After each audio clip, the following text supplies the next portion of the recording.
Back to आरवाई engineers. तो जैसे कि हमने प्रीवियस वीडियो में देखा था कि पावर ऑफ कंपाउंडिंग क्या होता है, और उसी वीडियो में हम लोग ने आपको एंड में प्रॉमिस किया था कि हमारा नेक्स्ट वीडियो इस टॉपिक के ऊपर होगा कि टाइप्स ऑफ म्यूचुअल फंड के ऊपर होगा। ओके, इससे पहले वीडियो को शुरुआत करने से पहले मैं आपको एक क्वेश्चन पूछना चाहता हूँ। आप मेरे को एक क्वेश्चन पूछोगे कि what is the right type of mutual fund या what is the best mutual fund, where should I invest. Honestly इसका कोई एक आंसर नहीं है, बट आप लोग सब लोग ने म्यूचुअल फंड में इन्वेस्ट किया होगा और आप लोग सब लोग ने रिटर्न्स भी मिले होंगे, but are you happy with that return, और आर यू हैप्पी और are you disappointed. I know most of the people का आंसर यही होगा कि हम लोग डिसअपॉइंटमेंट है, बट अभी लेट्स अंडरस्टैंड कि डिसअपॉइंटमेंट क्यों।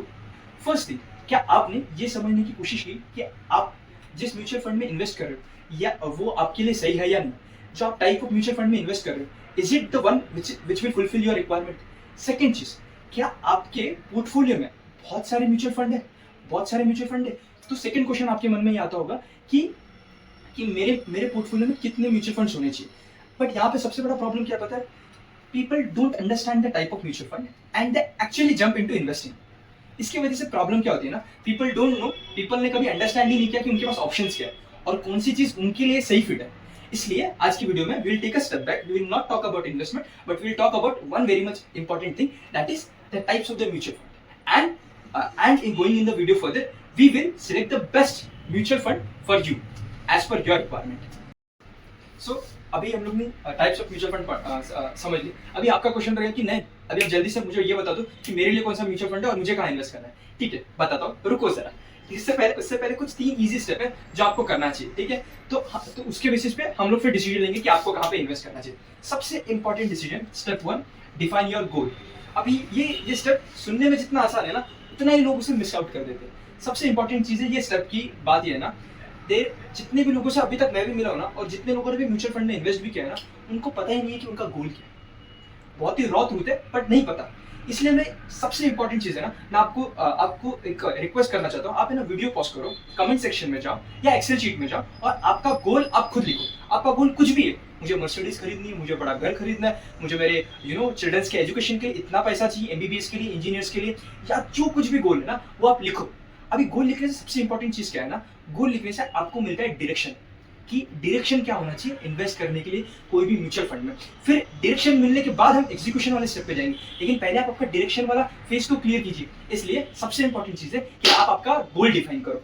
ठीक है, सेकंड चीज, नो द टाइम हॉरिजॉन। अभी सबसे इंपॉर्टेंट चीज है, अभी आप चाहते हो कि मैं मर्सिडीज लूं, घर खरीदूं, कुछ भी खरीदूं, उसके लिए आपके पास टाइम फ्रेम कितना है।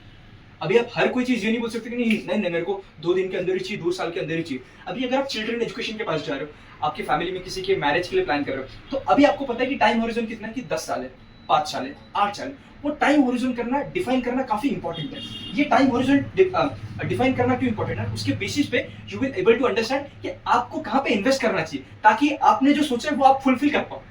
ठीक है, थर्ड चीज, नो योर रिस्क। अभी सबसे इंपॉर्टेंट चीज है कि आपको रिस्क एपेटाइट कितना है, ये समझना बहुत इंपॉर्टेंट है। आपको चाहिए कि मैं कभी भी पैसा रखूं, मुझे मेरा पैसा गिरता हुआ नहीं दिखना चाहिए, या मुझे चाहिए कि मेरा रिस्क बहुत कम हो और लेकिन मेरे को फिर भी इतना रिटर्न बनाना। तो दैट इज द रीजन आपको इस स्टेप 3 के ऊपर प्रोसेस करना चाहिए। Once you clear with step 1, step 2 and step 3, this then we can go ahead in the video and choose कि ये स्टेप डिफाइन करने के बाद हमें आगे क्या सिलेक्शन चाहिए। ठीक है,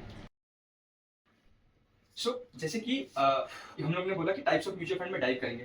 यहाँ पे ना मैंने 4 बकेट्स बनाए हुए। ओके, अभी मैं आपको एक बताता हूँ कि आपका जो स्पेसिफिक रिक्वायरमेंट है ना, वो स्पेसिफिक रिक्वायरमेंट के लिए एक बकेट होता है। तो हमारे पास 4 म्यूचुअल फंड्स के मेजरली टाइप होते हैं। अभी जो टाइप्स ऑफ म्यूचुअल फंड हम लोग बात कर रहे हैं ना, वो हम लोग इस तरीके की बात कर रहे हैं कि आपसे जो पैसा लिया जाता है एएमसी के थ्रू या म्यूचुअल फंड मैनेजर के थ्रू, वो कहाँ पे इन्वेस्ट कर रहा है। ठीक है, just diving more into this, first let's get into the fundamental कि म्यूचुअल फंड में आपका पैसा कैसे इन्वेस्ट होता है। म्यूचुअल फंड में क्या होता है ना, वो हम जैसे जितने भी इन्वेस्टर्स हैं ना, वो सबसे पैसा लेते हैं, 10,000, 5,000, 1,000, जैसे भी आपके एसआईपी होगा। अब जब उसके पास इतने सारे पैसे आ जाते हैं, तो एएमसी और फंड मैनेजर मिलकर ये डिसीजन लेते हैं कि उन्हें वो पैसा कहाँ पे डालना है, depending on the type of the mutual fund. तो वो पैसा वहां पे इन्वेस्ट करते हैं। ओके, अभी उसी बेसिस पे कि वो पैसा कहाँ पे इन्वेस्ट करने वाले, उसी बेसिस पे मैंने ये 4 बकेट्स बनाया हुआ है। ईज ऑफ अंडरस्टैंडिंग के लिए हम लोग जाएंगे कि आपका पैसा कहाँ पे इन्वेस्ट हो सकता है। तो first is equity mutual fund, second is डेब्ट mutual fund, third is hybrid mutual fund and fourth is special purpose mutual fund. So first let's go one by one. Equity mutual fund. Okay, so now आपको नाम से समझ में आ रहा होगा equity, कि हम लोग हमसे जो पैसा लिया गया है ना, वो पैसा कहाँ पे इन्वेस्ट होगा? वो पैसा होगा इन्वेस्ट होगा इक्विटी में। What do you mean by equity? Equity मतलब वो किसी कंपनी के शेयर्स में इन्वेस्ट होगा। नाउ अभी क्वेश्चन पूछते हैं कि यहाँ पे मुझे क्यों इन्वेस्ट करना चाहिए। सबसे इंपॉर्टेंट चीज, अभी आप यहाँ पे देख सकते हो कि हम लोग किसी कंपनी में इन्वेस्ट कर रहे हैं ना। सबसे सबसे मेजर बेनिफिट क्या होता है किसी कंपनी में इन्वेस्ट करने का, आप उसे समझिए। Company is the one thing which is growing year on year, which is not sitting top. उधर प्रमोटर एम्प्लॉय सबके सब मेहनत कर रहे हैं कि मैं अपने कंपनी को कैसे ग्रो करूं, तो यहाँ पे एक्चुअल ग्रोथ होती है। सेकेंड चीज, जब हम लोग इक्विटी म्यूचुअल फंड की बात करते हैं, जैसे कि हमने पिछले वीडियो में भी देखा कि कंपाउंडिंग कहां पे रिवर्ट करता है। It not about time, it is not about timing, it is about time.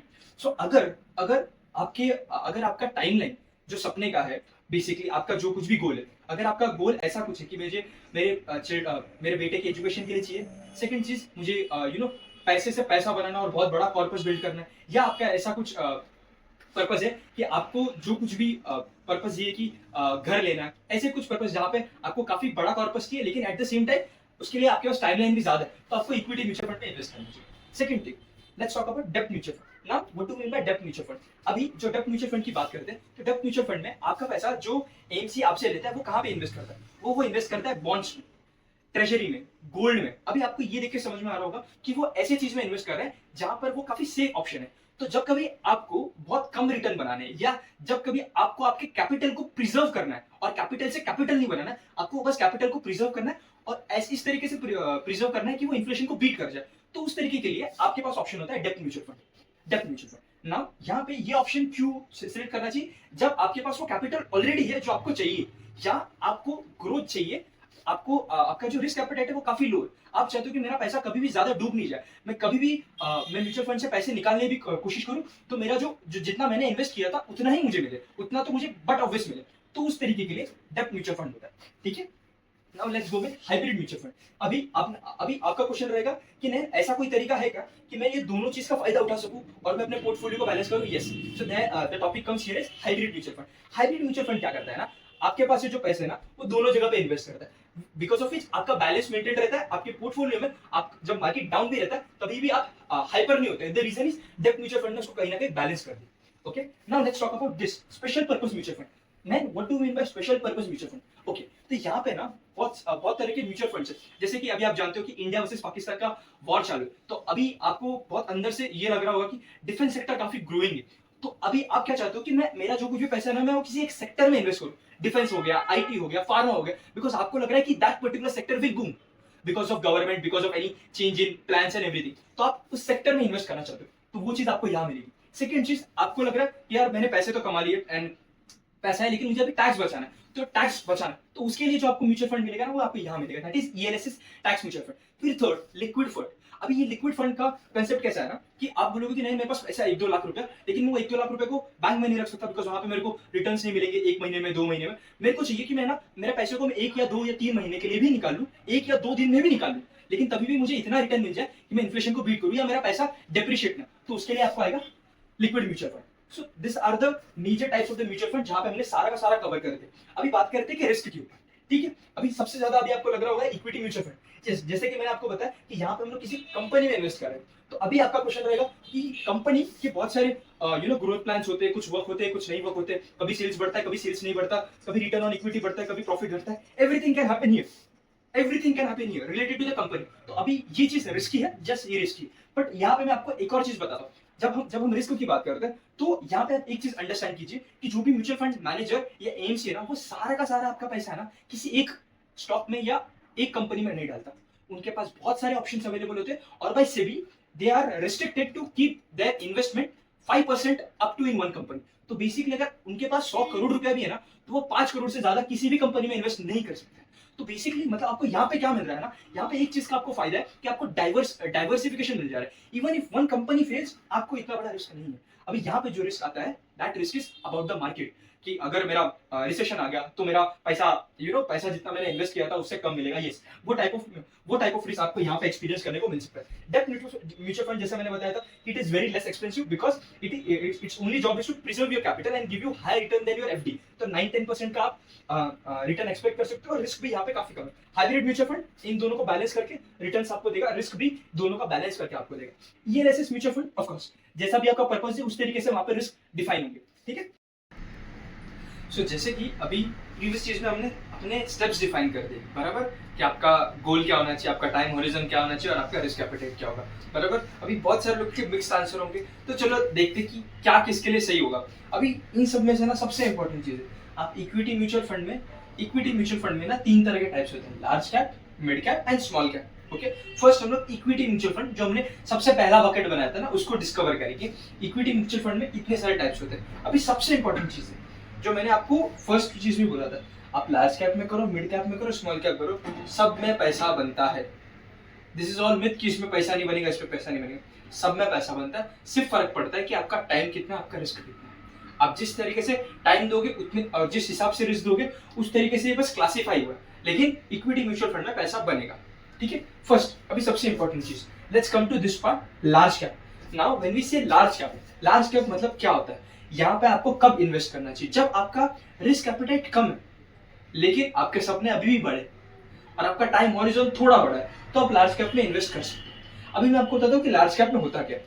जो मेरे कंपनीज है, जैसे कि कंपनीज क्लासीफाई होती है रेवेन्यू के हिसाब से। ओके, अभी मेरे सबसे top first company, second company, third company, ये सब कुछ रेवेन्यू के बेसिस पे और मार्केट कैपिटलाइजेशन के बेसिस पे क्लासीफाई होती है। ओके, तो मेरे जो टॉप 100 होते हैं, 1 2 3 4, वो टॉप 100 कंपनी, जैसे कि अगर इंडियन सेक्टर में बात करेंगे तो HDFC हो गया, एशियन पेंट हो गया, एवेन्यू सुपरमार्ट हो गया, जिन्होंने मार्केट की सबसे बड़ी 100, जो टॉप 100 कंपनीज है ना, अगर आप वहां पे इन्वेस्ट करना चाहते हो तो आप वहां पे इन्वेस्ट करोगे लार्ज कैप के थ्रू। अभी यहाँ पे ना सेबी का एक सिंपल सा रूल है कि अगर आपके म्यूचुअल फंड के आगे लिखा है large cap equity mutual fund, मतलब आपका 80% से ज्यादा पैसा वो लार्ज कैप में ही इन्वेस्ट है, ठीक है। अभी सबसे इंपॉर्टेंट चीज, अभी जब आप लार्ज कैप में इन्वेस्ट करते हो ना, यहाँ पे क्या हो रहा है ना, ये कंपनी ऑलरेडी एस्टैब्लिश्ड है, ये कंपनी बस अभी रूल कर रही है, या ये कंपनी बस अभी पैसे से पैसा बना रही है, क्योंकि इन कंपनी के जो भी ग्रोथ पर्सपेक्टिव वो अभी भी कंप्लीट हो चुके हैं और कुछ नए प्लान, स्मॉल प्लान्स आते जा रहे हैं। तो इसलिए लार्ज कैप म्यूचुअल फंड में आपको इतना ज्यादा ग्रोथ नहीं दिखेगा in terms of profit, in terms of volume और sales growth. Okay, now let's come to the mid cap. Mid cap में क्या होता है ना, वैसी कंपनी जिसको हम लोग राइजिंग स्टार्स भी बोल सकते हैं, कि वो कंपनी जो आने वाले 100 कंपनी में हो सकती है, बेसिकली मार्केट के 101 से लेके 250 कंपनीज तक। ओके, तो ऐसी कंपनीज जो नेक्स्ट 100 हो सकती है, ठीक है, वो कंपनीज आती है मिड कैप के अंदर। नाउ व्हेन वी से मिड कैप का आपको समझ गया कि आपका पैसा कहां पे इन्वेस्ट होने वाला है, किस तरीके की कंपनी में इन्वेस्ट होने वाला है। अभी अगर आपका रिस्क एपेटाइट थोड़ा ज्यादा सा है और टाइम होरिजन थोड़ा कम है, तब आपको इन्वेस्ट करना चाहिए मिड कैप। यहाँ पे आपको क्या मिलता है ना, यहाँ पे आपका रिस्क कम होता है, बट आपको लार्ज कैप से ज्यादा रिटर्न देखने को मिल सकता है यहाँ पे मिड कैप में, ठीक है। नाउ थर्ड पॉइंट पे आते हैं, स्मॉल कैप। व्हेन वी से स्मॉल कैप मतलब ऐसी सारी कंपनीज जो 250 प्लस से ज्यादा है, मतलब जो मेरे, अगर मैं मार्केट में जितने भी मेरे कंपनीज है ना, उनको स्टार्ट 1 2 3 4 5 करके ऐसा क्लासीफाई करूँ ना, तो ऐसी सारी कंपनी जो मेरे 250 प्लस के बाद आ रही है। अभी स्मॉल कैप में क्या होता है ना, वो सारी की सारी ऐसी कंपनीज है जो ग्रो हो रही है, जिनका मार्केट में नया बिजनेस अभी बना है, और जो स्टार्टअप्स है जो अभी भी बहुत सारे ग्रोथ वगैरह सब कुछ कर रहे हैं। एंड इट डजंट मीन कि इट इज द मोस्ट रिस्कियस्ट, नहीं। आपको एक सिंपल सा चीज बताना है, तो अभी भी जैसे कि लार्ज कैप में, जैसे कि हम लोग बोलते हैं कि अगर मेरे को सस्ता सुंदर टिकाऊ चाहिए तो मेरे को एवेन्यू सुपरमार्ट में ही जाना चाहिए, मेरे को सबसे बड़ी बैंक देखनी है तो HDFC बैंक में। आप मानोगे नहीं, मिड कैप और स्मॉल कैप में भी सेक्टर्स के टॉपर्स बैठे हुए, जैसे कि हम लोग बोलते हैं कि मेरा सबसे बड़ा बैंक इधर HDFC लार्ज कैप में, लेकिन सेक्टर्स के टॉप मिड कैप और स्मॉल कैप में भी। तो ऐसा नहीं है कि मिड कैप और शॉर्ट कैप में आपको बहुत ज्यादा रिस्क मिलेगा, यहाँ पर भी ऐसी कंपनीज है जो अपने सेक्टर में टॉप पॉइंट्स पे बैठे हुए, तो आप यहाँ पे भी इन्वेस्ट कर सकते हो। अभी यहाँ पे जब आपका रिस्क एपेटाइट ज्यादा है और आपका टाइम फ्रेम कम है, तब आपको स्मॉल कैप म्यूचुअल फंड में इन्वेस्ट करना चाहिए, ठीक है। अभी आते हैं डेप्थ म्यूचुअल फंड में। डेप्थ म्यूचुअल फंड में ना बहुत सिंपल सी स्टोरी, क्योंकि ये ना ये चीज इन्वेस्ट कर रहा है बॉन्ड के ऊपर, तो सारा के सारा जो क्लासिफिकेशन है ना, वो बेस्ड ऑन किसके ऊपर है कि आपका बॉन्ड कब मैच्योर हो रहा है, कितने टाइम में मैच्योर हो रहा है, ठीक है, और उसके तरीके से आपका इन्वेस्टमेंट रहेगा। तो कभी भी आपको म्यूचुअल फंड देखना है ना कि आपका डेप्थ म्यूचुअल फंड कौन सा है, तो आप पूरा का पूरा नाम पढ़ो अपने म्यूचुअल फंड का। It is short duration depth mutual fund, is it medium duration depth mutual fund, और is it long duration mutual fund. Depth mutual fund. Okay, तो जब short duration depth mutual fund हम लोग जब बात करते हैं, उसका कंसेप्ट बड़ा सिंपल सा कि जो कोई भी वो बॉन्ड्स में इन्वेस्ट कर रहा है, भले वो कॉर्पोरेट बॉन्ड से, गवर्नमेंट बॉन्ड से या ट्रेजरी बिल से, इधर भी वो इन्वेस्ट कर रहा है ना, उन सबका मेच्योरिटी पीरियड है 1 to 3 years के बीच में। Second, when we go for medium duration, जो भी बॉन्ड्स में वो इन्वेस्ट करेगा उन सबका मेच्योरिटी पीरियड होगा 3 to 4 years। और थर्ड, जब हम लोग लॉन्ग ड्यूरेशन की बात करेंगे तो वो सारे बॉन्ड्स जहां पे 7 years के बाद उनका मेच्योरिटी होगा ना। मेच्योरिटी मतलब क्या होता है ना, यहाँ पे क्या होता है ना, कंपनी आपसे पैसा लेती है और आपको एक बॉन्ड देती है। अब जब कंपनी का वो बॉन्ड और ड्यूरेशन खत्म हो जाता है ना, तब कंपनी आपको इंटरेस्ट के साथ वो पैसा रिटर्न देती है, डिपेंडिंग ऑन जो कुछ भी बॉन्ड का बॉन्ड के अंदर क्लासिफिकेशन का उस तरीके से। तो नाउ दिस इज द मोटा मोटी picture equity mutual fund and depth mutual fund. यहाँ पे डेप्थ म्यूचुअल फंड में रिस्क एपेटाइट आपका काफी कम, आपको रिटर्न्स काफी कम देखने को मिलेंगे, इक्विटी म्यूचुअल फंड में आपको ज्यादा मिलेंगे। अभी आपका सबसे इंपॉर्टेंट चीज रहेगा कि नहीं यार ये large cap, mid cap, small cap तो ठीक है, बट ऐसा कुछ है जो मेरे को कुछ एडजस्टमेंट हो जाए या मैं सब में इन्वेस्ट करूँ। Yes, there is one more thing which we say as flexi cap. तो फ्लेक्सी कैप में क्या होता है ना, आपका जो पैसा है ना वो लार्ज कैप में, मिड कैप में, स्मॉल कैप में, तीनों में इन्वेस्ट होता है। That is what is known as flexi. So types of ये देख लिया कि types of equity mutual fund क्या होता है, टाइप्स ऑफ डेप्थ म्यूचुअल फंड क्या होता है। अभी let's decode one more smart thing. There is two type of mutual fund. Basically, one is active and second is passive. ना आप पूछोगे कि ये तो आपने बताया नहीं, ये कोई भी बकेट में भी नहीं था, फिर ये कैसा दो अलग अलग टाइप हो गया। ये एक बहुत ही अमेजिंग, आपको मैं बताता हूँ एक्टिव एंड पैसिव। एक्टिव में क्या होता है ना, आप जो कुछ भी पैसा जमा कर रहे हो ना, वो किसी आप फंड मैनेजर को दे रहे हो या किसी एएमसी को दे रहे हो। अब वो क्या कर रहा है, वो अपना एक्सपर्टीज, अपनी टीम को यूज करके आपका पैसा डिफरेंट कंपनीज में लगा रहा है, तो इसलिए इसको हम लोग बोलते हैं एक्टिव। ओके, सेकेंड चीज, अभी यहाँ पे आपको खुद को पता चल रहा होगा कि यहाँ पे कोई एक्टिवली इन्वॉल्व है, आपके पैसे को लेके कोई केयर कर रहा है, पूरा टीम बिठा रहा है, तो इसलिए ना एक्टिव म्यूचुअल फंड में एक्सपेंस रेशियो ज्यादा होता है। अभी आप बोलोगे एक्सपेंस रेशियो क्या होता है, अभी कोई ना कोई आपके पैसे को मैनेज कर रहा है, आपको वेल्थ पे वेल्थ क्रिएट करके दे रहा है, जिस चीज की आपको एक्सपर्टीज नहीं है उस चीज के ऊपर भी वो अपने एक्सपर्टीज लगा के आपको पैसा बना के दे रहा है, तो अपना कुछ ना कुछ फीस तो चार्ज करेगा। That is called expense ratio. Now come to the second, passive. अभी पैसिव क्या होता है, पैसिव क्या होता है ना, बड़ा ही सिंपल है और बहुत अमेजिंग है। पैसिव इज आप कोई भी इंडेक्स को फॉलो कर रहे हो, मतलब कोई भी इंडेक्स को फॉलो कर रहे हो, मतलब एकदम सिंपल है। जैसे कि मेरे टॉप 100 म्यूचुअल फंड्स हैं, जिससे मेरा निफ्टी 50 है। निफ्टी 50 क्या बताता है कि मेरे मार्केट के टॉप 50 कंपनी, बराबर, तो आपका पैसा सीधा उस इंडेक्स फंड में डाल दोगे और वो सीधा मार्केट के टॉप 50 कंपनी में आपका पैसा इन्वेस्ट हो जाएगा, बिना कोई फंड मैनेजर के एक्टिव इन्वॉल्वमेंट के हिसाब से। वैसे निफ्टी नेक्स्ट 50 आप सीधा का सीधा उसमें पैसा डाल सकते हो। वैसे ही कोई सेक्टर का एक्सपर्ट है, फार्मा, आईटी, आप सीधा का सीधा उसके इंडेक्स पे पैसा लगा सकते हो। इंडेक्स मतलब क्या होता है ना कि आप उसका क्या बोलते हैं, वो पूरे सेक्टर या उसके एक लिस्ट जो सेबी की तरफ से ये होता है, उसमें आप सीधा का सीधा पैसा इन्वेस्ट कर दोगे। अभी यहाँ पे आप देखते समझते हो, आप किसी को फॉलो कर रहे हो, तो यहाँ पे आपका एक्सपेंस रेशियो काफी कम होता है। Okay, now let's come to the end of this video. जो आपका सबसे बड़ा कंसर्न है कि मेरे पोर्टफोलियो में कितने नंबर्स ऑफ म्यूचुअल फंड होना चाहिए। Honestly not more than 3 to 4। आपको एक सिंपल सा चीज बताता हूँ, यहाँ पे मैंने क्यों बोला कि 3 to 4 क्यों नहीं होना चाहिए। सबसे इंपॉर्टेंट चीज कि जब आप बहुत सारी चीज एक साथ लेके कुक करते हो ना, तो वो डिश खराब ही होती है। तो बेसिकली आपने एक कोट भी सुना होगा, too many cook spoil the food. The same goes here. आपको जो कुछ भी आप म्यूचुअल फंड सिलेक्ट कर रहे हो ना, आपको इस तरीके से सिलेक्ट करना है और इस तरीके से आपके पोर्टफोलियो में डालना है कि वो सिंपल हो, मैनेजेबल हो, आप उसको इजीली ट्रैक कर पाओ, आप उसके रिटर्न को इजीली ट्रैक कर पाओ। अगर आप ये चीज कर पा रहे हो ना, तब आपने नंबर ऑफ म्यूचुअल फंड्स को कम कर दिया। सेकंड चीज, अभी आप मेरे को बोलोगे कि मोटा मोटी कितना होना चाहिए, कैसा होना चाहिए, एक मेरे को टिप दे दो या ऐसा कुछ, तो सिंपल सा चीज है, आप है ना मार्केट पे पैसा लगाओ। मार्केट में अगर स्मॉल कैप भी जीते तो भी आप वहां पे पैसा बनाओ, मिड कैप भी जीते तो भी आप वहां पे पैसा कमाओ, लार्ज कैप भी जीते तो भी आप वहां पे पैसा कमाओ, और अगर मेरा मार्केट रिसेशन में भी है तो भी आपके पास आपका पैसा लॉस ना हो। तो बेसिकली मेरे हिसाब से आपके पास एक लार्ज कैप होना चाहिए, एक मिड कैप होना चाहिए और एक स्मॉल कैप होना चाहिए। और अगर टैक्स बचाने के लिए कुछ अगर आपको ऑप्शन चाहिए तो ईआरएसएस कर लीजिए या लिक्विड फंड कर लीजिए। और ये सबको खत्म करने के बाद पैसे है जिसकी वजह से आपको क्यूजनिंग इफेक्ट चाहिए कि मेरा मार्केट गिरे फिर भी मेरे पैसे को कुछ ना हो, तो आप एक डेप्थ म्यूचुअल फंड कर लीजिए। इतना मोर देन इनफ होता है। What people do is ना they tend to buy 4 to 5 small cap, 4 to 5 mid cap। इसकी वजह से होता क्या है ना, क्या होता है ना, मेरा एक स्मॉल कैप है ना 10 कंपनीज में इन्वेस्ट कर रहा है, मेरा दूसरा उसमें से टॉप 8 में इन्वेस्ट कर रहा है, तो ओवरलैपिंग हो जाता है। अगर आप ओवरलैप कर लेते हो ना तो आप पैसा नहीं बना रहे, आप वापस से सेम ही में इन्वेस्ट कर रहे हो, तो वो चीज मत कीजिए, ठीक है। एंड सो जैसे कि हमने टाइप्स ऑफ म्यूचुअल फंड क्या जगली सॉल्व कर दिया, एंड आई होप मैंने जिस तरीके से ईज आउट किया होगा आपको सारी की सारी चीजें समझ में आ गई होगी। Now in the next step we will do कि आपको क्या क्या चीज देखनी चाहिए before investing in any mutual fund. So hit the like button if you really like this video and subscribe to ROI Engineers to decode the next step towards your investment journey. Thank you.